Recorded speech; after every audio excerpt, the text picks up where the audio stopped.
Cada año millones de personas participan en la lotería con la ilusión de que toque algo. Pero cuando la suerte llega, surgen muchas dudas. Por ejemplo, ¿hay que pagar impuestos? ¿Cuánto se queda Hacienda? ¿Es lo mismo si el premio lo cobra una persona, un autónomo o una empresa? ¿Y qué pasa si el décimo es compartido? ¿O si decides darle la mitad a tu hijo? Hoy hablamos de los efectos fiscales de la lotería, un tema más que importante porque un pequeño error, muchas veces por desconocimiento, puede acabar en sanciones o en pagar más impuestos de los necesarios. Que una cosa es pagar impuestos y otra ir regalando el dinero, así a lo loco. De modo que para aclararlo todo, contamos con Héctor González, que es abogado fiscal, que nos ayudará a entender cómo se tributan los premios de la lotería y qué precauciones hay que tener para disfrutar del premio sin sobresaltos con Hacienda. Bienvenido, Héctor, es un placer tenerte con nosotros en Radio Castillejar. Buenas tardes, Lorena, muchas gracias por invitarme, es un placer estar aquí charlando contigo. Héctor, tengo una curiosidad, y no sé si tú vas a conocer la respuesta. ¿Tú sabes cuándo se empezó a tributar por la lotería? Mira, te cuento. Primero permíteme que te haga una pequeña corrección, muy a mi pesar, para no confundir a los oyentes. Yo soy asesor fiscal, que no es lo mismo que abogado fiscal. A pesar de que tengo la formación en Derecho, como no estoy colegiado por ese pequeño detalle, pues no puedo ir a un juicio en ese sentido, pero sí que tengo capacidad de asesoramiento a nivel fiscal y tributario. Aclarado este tema, la lotería, te digo cuándo empezó la lotería como tal, fue allá por el 1812, el monarca del Reino de España era Carlos III, y después de una serie de conflictos bélicos, pues las arcas estaban como estaban. Y se inventaron, bueno, realmente no se inventaron, ya existía, pero le dieron la forma de lo que hoy se parece a la lotería del Estado, ¿vale? Y esto acabó derivando en el premio de Navidad y demás. Cierto es que las loterías, las rifas, los premios, etcétera, etcétera, siempre han estado grabados por impuestos. De hecho, se grababan como ganancias o pérdidas patrimoniales, que es el nombre técnico. Y tenía pues la tributación de este tipo, el 19% para los primeros 6.000 euros, 21% para de 6.000 a 50.000, en adelante 23%, a partir de 200.000 euros, si me enrollo mucho, 26%, dependiendo del ejercicio tributario. Pero las loterías o los premios que dependían de loterías del Estado, de comunidades autónomas y alguna entidad, digamos, muy afín como Cruz Roja y demás, pues estaban exentas de tributación. Y en el 2013, como hacía falta dinero nuevamente, como allá en 1812, hacía falta dinero para las arcas del Estado, pues se hizo esta tributación especial para los premios de loterías estatales, por decirlo de alguna manera. Qué interesante. Los premios de la Lotería de Navidad sabemos que tributan actualmente, pero ¿a partir de qué cantidad de dinero se tributa? ¿Hay alguna cantidad exenta o se tributa desde el primer euro que se gana? Mira, hoy por hoy eso empezó cuando recién lo sacaron, estaban exentos 2.500 euros, luego si la memoria no me falla eran 10.000 o 20.000 euros. A día de hoy, a partir del 2022, y hoy continúa siendo así, los primeros 40.000 euros están exentos de tributación. 40.000. 40.000 euros. ¿Y qué tipo de impuestos es el que se aplica cuando hablamos de tributar y en qué porcentaje exacto? Mira, cuando es loterías y premios del Estado, digamos, cuando es lotería como tal, y aquí entiéndeme, sea estatal, sea autonómica o de este tipo, o el gordo de Navidad, que es lo que todos estamos pensando, tú tienes los primeros 40.000 euros exentos y después es una tributación especial del 20%. Y esto funciona por décimo. Se encapsula esta tributación en cada décimo. Es decir, si tú tienes 20 décimos premiados, tú vas a tener 20 exenciones de 40.000 euros y por el resto vas a tributar 20% por cada uno de los décimos. Y si tienes un décimo compartido, pues se va a porcentaje de participación de los partícipes, válgame la redundancia. Si yo gano ahora un décimo, que eso es lo que espero este 22, que tengo muchos planes ya proyectados, ¿cómo tengo que pagar? ¿Es el ganador el que lo paga o se deduce automáticamente desde loterías y apuestas del Estado? ¿Cómo funciona? Sí, mira, aquí lo que tenemos es que Lotería y Apuestas del Estado se fía bien poco del ciudadano, no deja margen de error. Antes de pagártelo, te lo retiene. Se lo queda, transfiere a Hacienda la parte correspondiente y el resto te lo transfiere a ti. Aquí hay que tener muy en cuenta que con esto ya está liquidado. No hay que hacer ninguna gestión adicional en el IRPF, ¿vale? Esto no... es decir, tengamos esto muy claro, que una vez tú cobras el décimo, ya estará, lo cobras, entre comillas, libre de impuestos, como los futbolistas. Cuando recibes el dinero ya están los impuestos liquidados.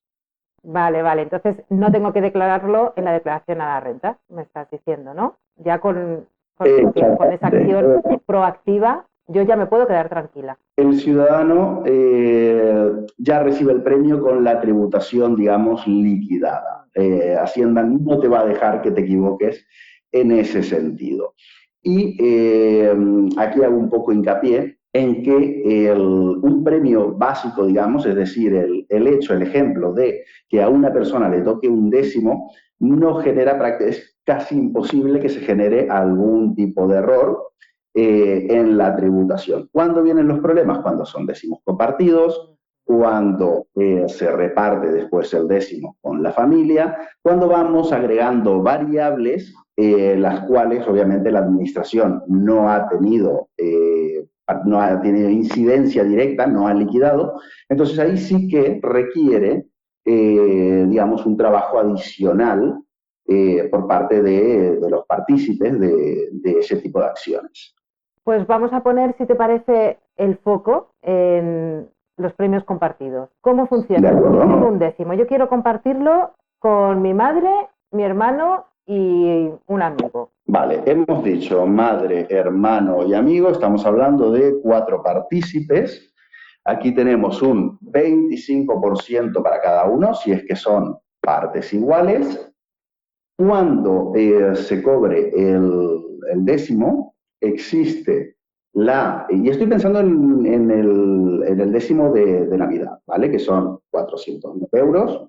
La exención son 40.000 euros igual. Sería en partes proporcionales, es decir, 10.000 euros exentos para cada uno. Y después cada uno tributaría el 20% de su parte. ¿Vale? Pero esto tendría que aclararse muy bien en el momento de cobrar o pretender cobrar el premio. De ese décimo, ¿cómo sabe Loterías del Estado y Apuestas del Estado que soy yo a quien tiene que pagar o que soy yo la persona? Bueno, sí, porque voy a cobrarlo, ¿no? Pero luego, ¿cómo sabe que yo voy a distribuir ese premio? ¿Cómo tengo que hacerlo? ¿Con un notario? ¿Tengo que hacerlo en la declaración a la renta? ¿Tengo que ponerme en contacto con Loterías y Apuestas del Estado o con Hacienda? ¿Cómo funciona? No, bueno, aquí lo que tenemos son entidades bancarias que tienen esta capacidad para realizar estas gestiones. Son 3 o 4 entidades en todo el país, las que pueden, es decir, solamente a través de esas entidades se pueden cobrar los premios, ¿de acuerdo?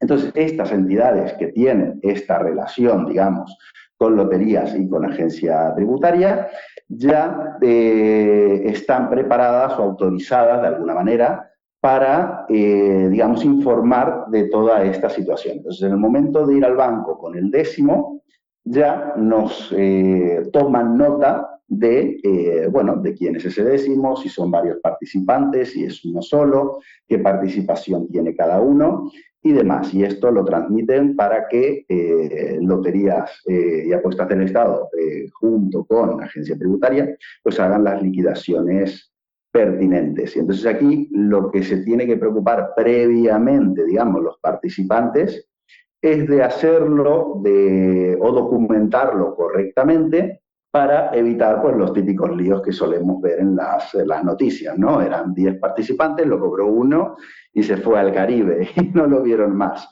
Entonces, esto, si quieres ahora, te digo más o menos cómo gestionar esta particularidad. Pues ya que estamos en ello, sí, que esto es importante, que nos queremos mucho todos y nos fiamos los unos de los otros hasta que uno gana un premio.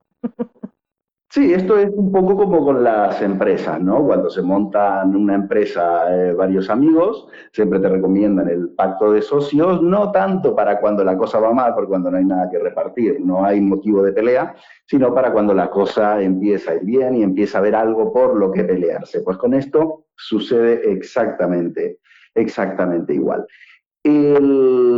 Digamos, las acciones de mínimo para intentar evitar este tipo de problemas es coger un papel, fotocopiar el décimo, perdón, y allí pues cada uno pone su nombre, pone su firma y la participación que tiene en ese décimo.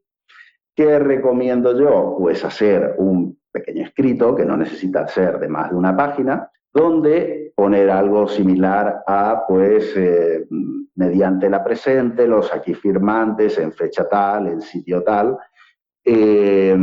certificamos o exponemos que tal décimo, tal número de tal serie del cual adjuntamos fotocopia, pues somos partícipes en partes iguales. Me lo invento. Entonces, si somos 4, pues tenemos el 25% cada uno.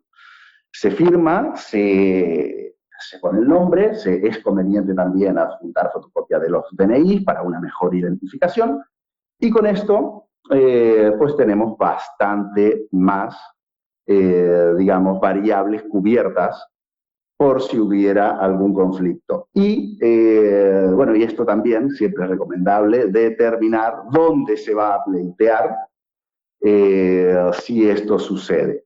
No vaya a ser que el que se cobre el décimo se mude a la otra punta del país y tengas que ir a demandarlo precisamente allí, a la otra punta del país. Funcionaría como un contrato al final, ¿no? Como cuando hacemos un contrato que no se eleve a público, se lleva un notario, pero sigue funcionando legalmente si hay algún tipo de problema, si tenemos esa prueba, digamos, o ese documento. Por supuesto, es que es eso, es un contrato. Es un contrato, sería muy breve, pero más o menos tendría que procurarse, digamos, respetar un poco los mínimos de un contrato, lugar, fecha, los intervinientes y alguna cláusula que dirima pues lo que se quiere prevenir. El hecho de ir o no al notario, recordemos que el notario lo que hace es dar fe pública. Entonces, eleva ese documento a un registro público y es accesible para cualquier persona. Entonces, ¿qué sucede? Es más fácil de probar un contrato elevado a público, donde lo ha certificado de alguna manera un notario, que es un tercero totalmente desinteresado, que discutir un documento privado donde ya estamos discutiendo la autenticidad o no del documento. Te van a discutir que si la firma, que si el no sé qué, que si el no sé cuántos. Esta es un poco la diferencia, digamos. Y ahora vamos a suponer que yo tengo un décimo que lo he compartido con otras personas, pero resulta que esas personas están en el extranjero y van a venir a los 3 o 4 meses. Entonces yo quiero cobrar el dinero, voy y lo cobro. Y ahora quiero hacer la repartición. ¿Eso me puede traer problemas a mí? ¿Se puede ver como una especie de donación o algo así? Sí, aquí tenemos que tener cuidado porque el premio de loterías tiene un plazo de 3 meses para ir a cobrarlo. Y si no, recae en Hacienda. Vuelve el dinero a Hacienda, digamos, a loterías del Estado. Vuelve a la administración pública, para no equivocarme. Y ya no lo puedes cobrar. Entonces, en este caso hay que intentar no pasarnos de ese plazo. Y aquí, si tú me preguntas qué haría yo, pues si esa persona no va a venir antes, que designe un representante que pueda cobrar en su nombre y, digamos, proceder habitualmente como si estuviera aquí. Los impuestos, al ser lotería del Estado, digamos, que tiene este régimen especial, ya cobrarían lo que tengan que cobrar. Como eso no tiene incidencia en el IRPF, en el momento que ese dinero sale de ahí a la administración pública, entre comillas, deja de importarle, deja de ser su problema, y bueno, cada uno cobraría su parte. Luego, Hacienda podría revisar o no según lo que se haga o se genere con ese dinero, pero si no, ya estaría liquidado y a libre disposición de los beneficiarios. Si no se hiciera de esta manera, que es muy farragosa, y va a cobrarlo una persona y dice, bueno, pues ya te lo daré cuando vengas, entonces eso se convertiría en una donación, porque el sujeto pasivo, digamos, quien ha cobrado y a todos los efectos ante la agencia tributaria es el contribuyente que ha cobrado el décimo, pues si después hay una transferencia de patrimonio a un tercero que no está identificado en esa operación, ese tercero tiene un aumento de su patrimonio, y este aumento de patrimonio en esa forma sería una donación. Así que se estarían pagando doblemente los impuestos. Técnicamente no sería doblemente, no se estaría pagando doblemente los impuestos, pero habría una doble carga, digamos, por impuestos diferentes. Te podrías ahorrar el pagar al erario público X cantidades haciéndolo de la otra manera. Y si soy un autónomo, por ejemplo, si lo cobro como autónoma, ¿tributa igual que si soy particular o hay algunas diferencias importantes que hay que tener en cuenta? Vale, te digo sí y no con matices. ¿Cuál es la particularidad del autónomo? Que el autónomo y la persona física no difiere. Es decir, al autónomo se le identifica con su DNI. ¿Vale? Entonces, no deja de ser la misma persona. Si tú me preguntas, la diferencia aquí sería, no sería tanto lo cobro como autónomo o lo cobro como persona física, sino este rendimiento, este aumento de patrimonio va a mi persona física particular o lo vamos a sumar a los ingresos de actividades económicas, que es el efecto que tendría el cobrarlo, digamos, estrictamente como autónomo. ¿Qué es lo que sucede?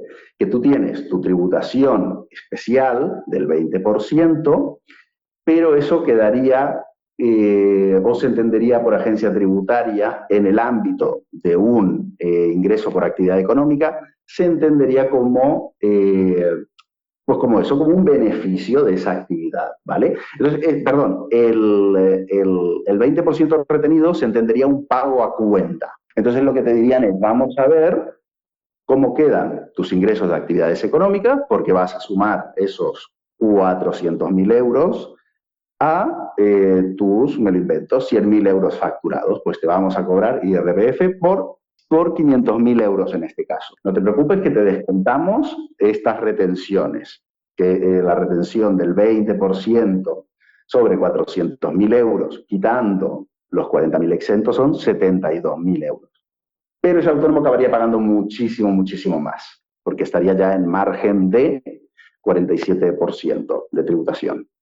Vale, entonces yo como autónoma, ¿cómo tengo que hacer para cobrar para que no me lo imputen en mi haber económico como empresa, ¿no? Como, bueno, que no soy una empresa, sí, como empresa. En realidad, sí, en realidad no tienes que hacer nada. Tienes que ir, cobrar el premio, dejar que Agencia Tributaria y Loterías del Estado apliquen su tributación especial, como ya pensaban hacerlo. Como tú eres una persona física, nada más allá les va a llamar la atención, y como el objeto de tu actividad muy rara vez o casi imposible será ganar la lotería, es decir, ni siquiera existe esa actividad, entonces nadie va a entender que pueda haber una confusión en ese sentido, y que eso debería entenderse como ingresos por actividad económica. Que ya de paso, si alguien sabe cómo hacer eso, si se puede crear esa actividad, yo encantada de trabajar todo el año para ganar después la lotería. ¿Y si soy una empresa, una SL, por ejemplo? ¿Esto hay que declararlo después en el impuesto de sociedades o no? Sí, aquí tenemos que tener en cuenta que si lo cobra la sociedad mercantil, la SL o la SA en este caso, o lo que sea, eh, lo que hay que tener muy en cuenta es que la sociedad mercantil tiene personalidad jurídica propia. Es decir, tiene su CIF, que vendría a ser su DNI, tiene su nombre, su identificación fiscal, perdón, su denominación social, que sería su nombre. Es decir, es a efectos muy, salvando mucho las diferencias, sería como una persona, tiene su DNI y su nombre. Es decir, es identificable para el fisco. Y quien tenga empresas sabe muy bien que el dinero de la empresa es de la empresa, que se han de consolidar cuentas bancarias y demás. Y cualquier descuadre, pues hay que revisarlo y trabajarlo. Entonces, si la empresa de turno compra los décimos y se los queda para sí mismo como empresa, y acaba siendo premiada, pues pasaría un poco como el ejemplo que te he puesto del autónomo. Se le retendría el 20% después de la parte exenta y entonces ahí sí, forzosamente, eso tendría que tributarse en el impuesto de sociedades como un ingreso extraordinario y acabaría sumando, digamos, a la base imponible que acabaría tributando en términos genéricos al 25%, que después hay particularidades según el tamaño de la empresa. Pero para que nos entendamos, 25% por ese premio, cuando como persona física tributaría solo al 20%. Y ya nos has avanzado algo sobre las donaciones, pero vamos a intentar dejarlo lo más claro posible porque es muy habitual querer hacer eso. Ganamos un premio que no nos esperamos y de repente pensamos en las personas que queremos y decimos, pues le vamos a dar a los hijos, le vamos a dar a personas necesitadas, a una institución, a una asociación, a lo que sea. Si una persona quiere regalar parte del premio a un familiar, a un hijo, un amigo, ¿cuáles son los impuestos exactos que se aplican? ¿O depende del lugar en el que reside, el nivel de parentesco, quién lo dona y quién lo recibe? Mira, depende un poco de todo. Es decir, vamos a centrarnos en el caso más habitual. Le toca a una persona y quiere donarle parte a sus hijos. Entonces, el parentesco es de consanguinidad en primer grado en este caso, bueno, sin ponernos muy técnicos, pero lo que tenemos que tener muy claro es que ese regalo de dinero es una donación. Naturalmente hay bonificaciones o tipos más bajos según la cercanía de los partícipes en esa operación. Es decir, no es lo mismo la relación de un padre con un hijo, entre cónyuges, de un hijo con su padre, de una persona con su primo lejano, es decir, cuanta más distancia haya entre los partícipes, más cara es la tributación.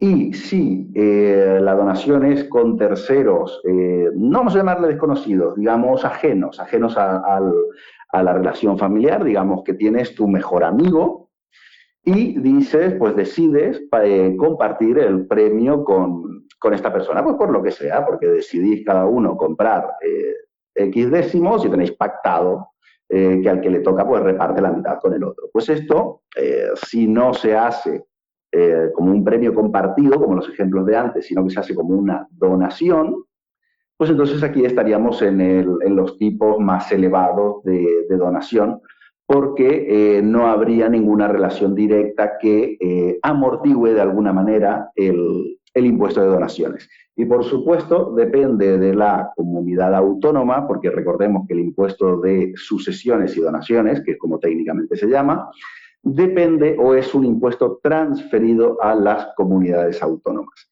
Y allí pues nos encontramos situaciones de diferente tipo, sobre todo dependiendo de el color político de esa comunidad autónoma. Cualquier donación está vista como un incremento del patrimonio, sea cual sea la donación en la persona que lo recibe. Siempre, por supuesto, porque técnicamente es eso. Y entonces, claro, también para que no nos llevemos las manos a la cabeza porque sí, lo que tenemos que entender es que agencia tributaria también necesita de mecanismos para controlar, digamos, ciertas operaciones. Es perfectamente entendible por cualquier actuario, por cualquier técnico, una donación o una operación entre familiares.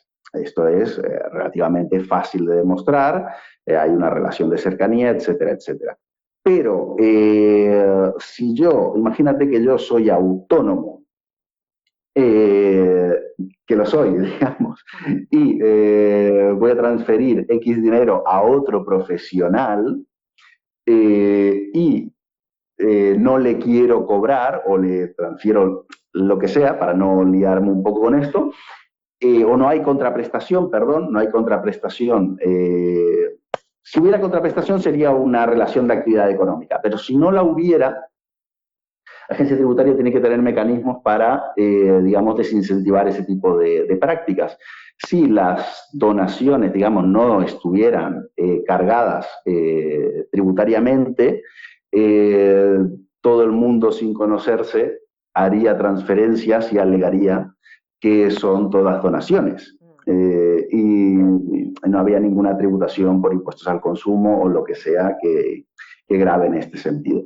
Por eso, las comunidades autónomas, incluso las que son muy pro abolición de donaciones, no son tanto por abolirlas, sino por bonificarlas, sobre todo las relaciones familiares.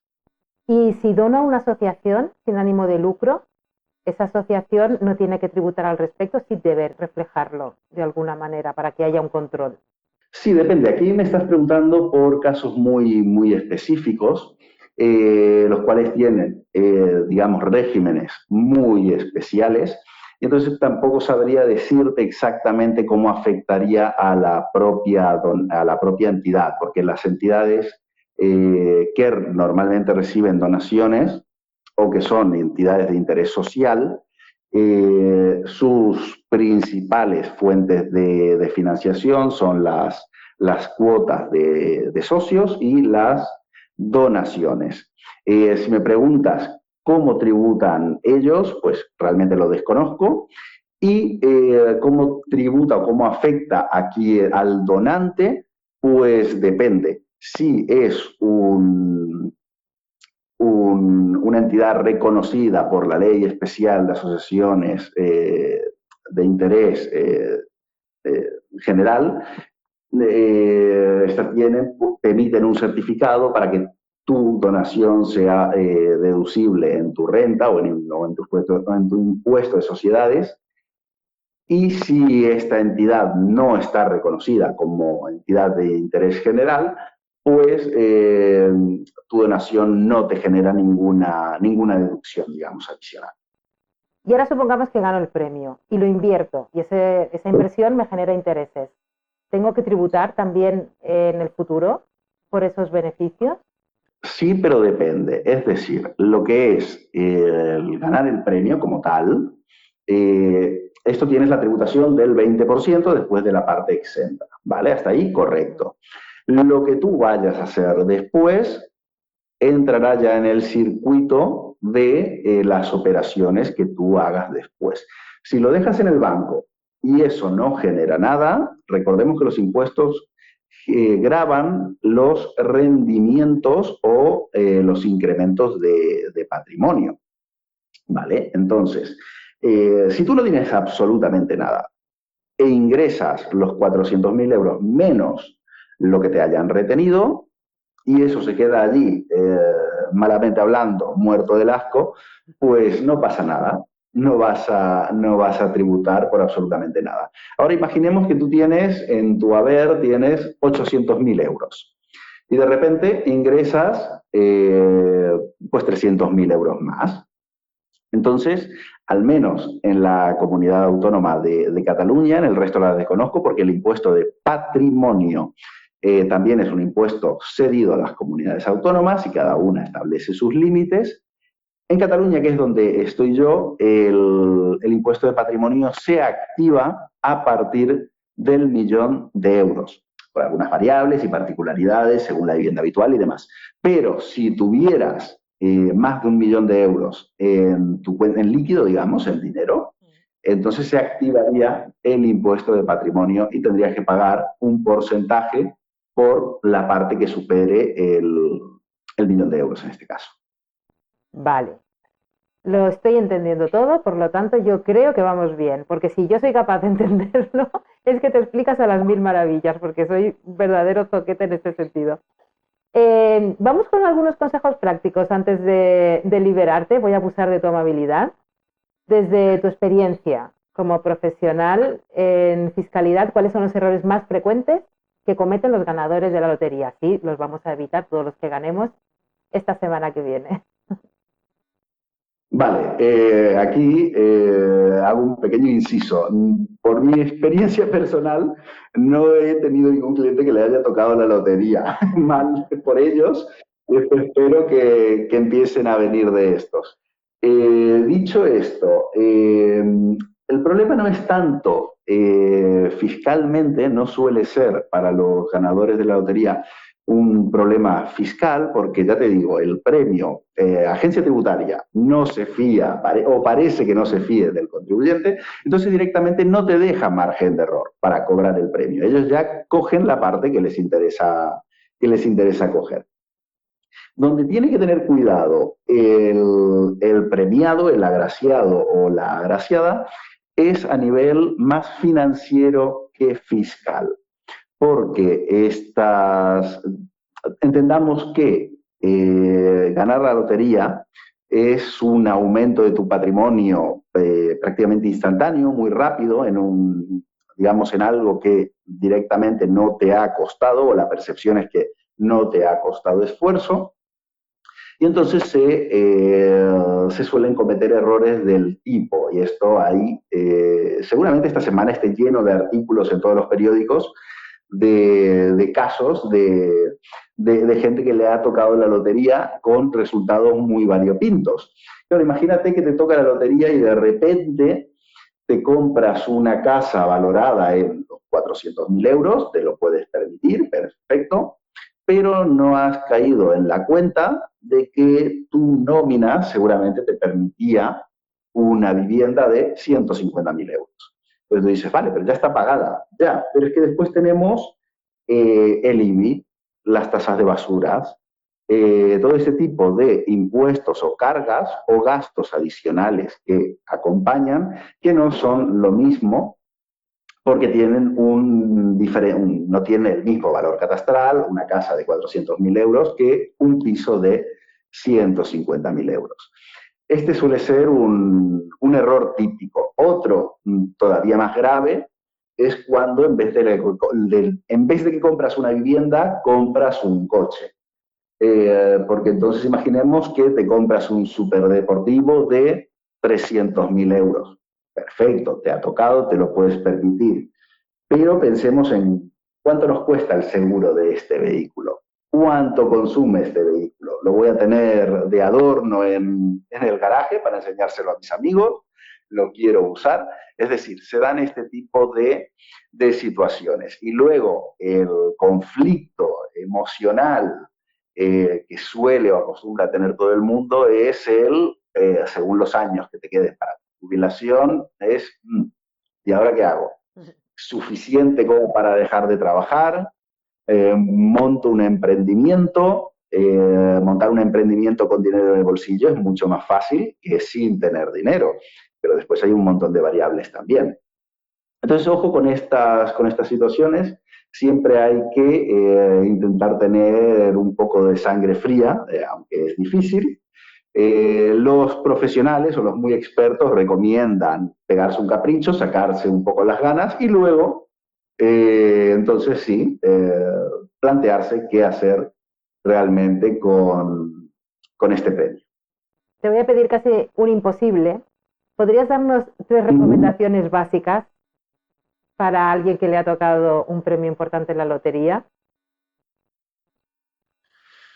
Buena pregunta. No sé que tendría que verme en la situación. A ver, te voy a contestar la respuesta profesional. Tendría que analizar la situación particular de cada uno. No es lo mismo que te toque la lotería, que te toque 400.000 euros con 20 años, que te toque con 40, a que te toque con 60. El perfil es muy diferente. Si te toca con 60 años, como si quieres acabar de prejubilarte, irte a conocer mundo por ahí.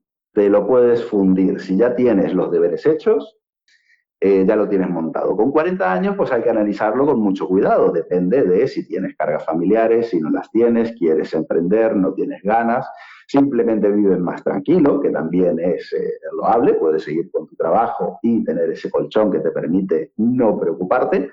Y con 20 años tienes toda la vida por delante, puedes arriesgar, puedes perderlo todo, puedes volver a empezar, puedes hacer locuras. Si es con un poco de cabeza tendrás una segunda oportunidad y si no, pues te allanará muchísimo el camino. Pero allí es ya cuestión de cada perfil del agraciado, digamos, o cada la circunstancia que le envuelva. Bendita juventud que te da el permiso, la vida para equivocarte, volver a empezar con toda la fuerza del mundo. Y para terminar ya, ¿cuándo crees que es especialmente recomendable acudir a un profesional, a un asesor fiscal, cuando ganas un premio de la lotería? Al asesor fiscal como tal sería recomendable, claro, si tienes pensado llevar a cabo algún emprendimiento. Si tu postura no es la de emprender o tu actitud es quizás un poquito más conservadora, quizás lo que necesitas es más un asesor financiero y un asesor fiscal que te ayude a mover ese dinero para que trabaje un poco de forma más pasiva.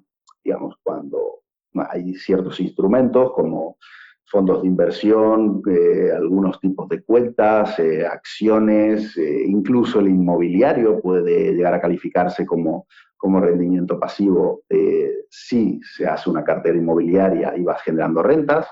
Y si no, pues puedes tener una actitud más proactiva. Imagínate que te toca esta cantidad y decides, pues bueno, vamos a montar un bar y voy a trabajar pues con toda mi familia. Seguiremos trabajando, pero no tendremos jefes o seremos nosotros mismos y por lo menos tendremos más o menos asegurado el futuro profesional. Es decir, al final lo único que hace el dinero es abrirte el abanico de posibilidades. Sin menospreciar el valor del dinero, por supuesto. Pero lo que hace es darte un abanico de posibilidades que quizás sin ese capital pues no tienes. Entonces ahí ya es simplemente estudiar la situación y ver qué es lo que mejor se amolda a tu perfil. Pues ya estamos preparados para que nos toque la lotería, así que yo estoy muy predispuesta a que me toque. La semana que viene pues ya te contactaré porque tendré un montón de proyectos que poner en marcha con el dinerito que voy a ganar. Que muchísimas gracias, Héctor. Ha sido un placer tenerte con nosotros en Radio Castillejar y gracias por toda la información. Ya te contactaremos para más adelante para otras cositas. Muchísimas gracias, ha sido un placer. No, muchísimas gracias a ti por haberme invitado, muy a gusto y encantado de poder ayudarte la próxima semana cuando te toque la lotería. Pues ya hablamos, que yo ya te llamaré. Adiós. Muy bien, hasta luego.